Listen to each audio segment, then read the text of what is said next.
Se eu fosse o diabo, minhas primeiras vítimas seriam as crianças.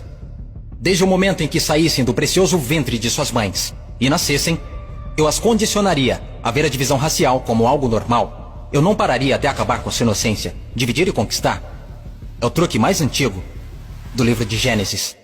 E conforme eles crescessem, eu continuaria minha infiltração por 12 anos.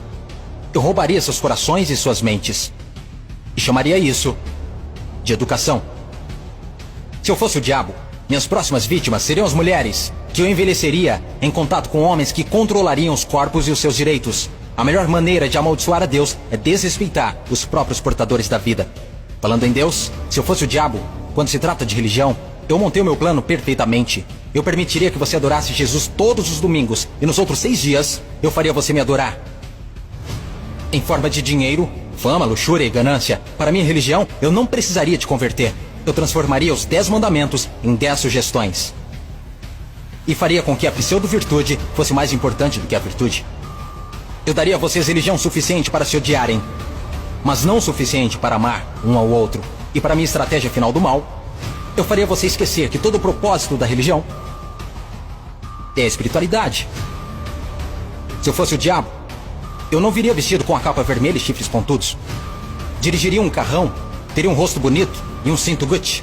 Basicamente, eu tomaria a forma de tudo que você sempre desejou e veria você criar o seu próprio inferno. Eu não preciso incendiar a terra.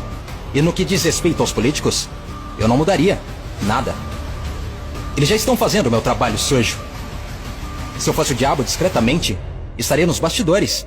Você não precisaria me ver. Eu normalizaria a disfunção e chamaria de reality show. E nesse reality, eu atacaria a sua autoestima, dificultando a cura. Eu te mostraria imagens de corpos falsos e os tornaria mais atraentes do que os reais. Se eu fosse o diabo, eu faria você rezar para a tecnologia e idolatrar aqueles que criaram. Eu faria da influência a droga número 1 e roubaria milhões de almas perdidas enquanto eles a perseguem. Agora, se eu fosse o diabo, não faria tudo de uma vez.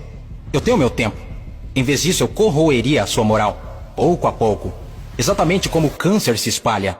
Por falar em câncer, se eu fosse o diabo, te alimentaria com alimentos saborosos que o deixariam doente e transformaria seus médicos em traficantes de drogas, vendendo pílulas que o fariam voltar ao invés de curar. Sim, se eu fosse Lúcifer, saberia que a vida e a morte estão na língua. Então eu faria da sua faca e do seu garfo seus algozes. Você não pode alcançar uma consciência superior se seu corpo estiver doente. Você não optará por informações positivas se tiver inflamação. Se eu fosse o diabo, minha inteligência seria admirada. Por que você acha que a palavra inflamação literalmente significa